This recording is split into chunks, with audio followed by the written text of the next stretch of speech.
Täna võivad sul olla sellised mõtted, et sa ei tea, kuhu poole minna, mida teha, mis on see, mida oleks vaja, kuid see toobki esile selle vajaduse otsustada, mis teed mööda minna, mida teha, kuidas teha.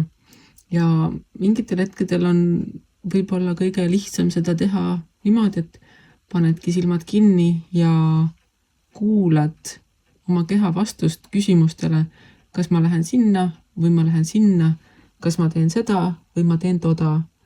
Ning sellised küsimused ning otsustuse kohad näitavad ka ära seda, et sinu jaoks on olemas uued võimalused, uued suhted, uued tulemised, uued tegevused ning ei tasu neid karta. Ja samuti on see, et sa oled tõenäoliselt mingid tööd juba ära teinud sinnamaani, et sa saad otsustada, mille põhjal teha neid valikud siia või sinna. Ning selles mõttes ongi see, et kas on planeerimise aeg juba läbi, sa oled selle ilusti nii-öelda täide viinud, selle planeerimise, ning nüüd on aeg võtta see julge samm ja astuda nende plaanide elluviimise suunas. Sul ei ole vaja seda karta.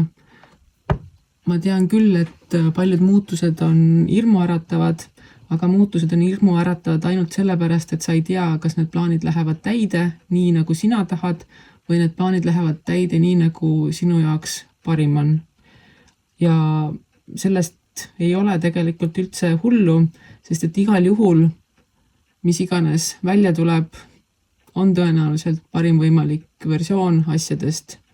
Nii et võta endale see usaldus selle vastu, et sinu otsused, mida iganes sa teed, need plaanid, mida iganes sa oled teinud, ning tulevased sammud on kõige paremad võimalikud versioonid sellest, mis üldse võimalik on. Nii et kui sa kardad, siis hirm on täiesti loomulik asi ja tõenäoliselt on see, et mida sa kardad või kus kohas see hirmu nii-öelda kõige aktiivsem väljendus ongi see, mida sa tõenäoliselt kõige rohkem tegelikult südame põhjas teha tahad.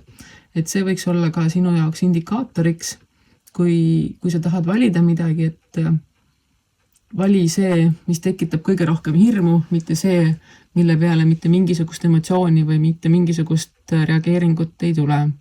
Loomulikult on selle mittereageerimise valik on selle tõttu kergem, et kuna seal hirmu ei ole, siis ongi hea ja lihtne ja tore, kuid selle hea ja lihtsa ja toreda tulemus ei ole tõenäoliselt kõige parem sinu enda seisukohast lõppkokkuvõttes.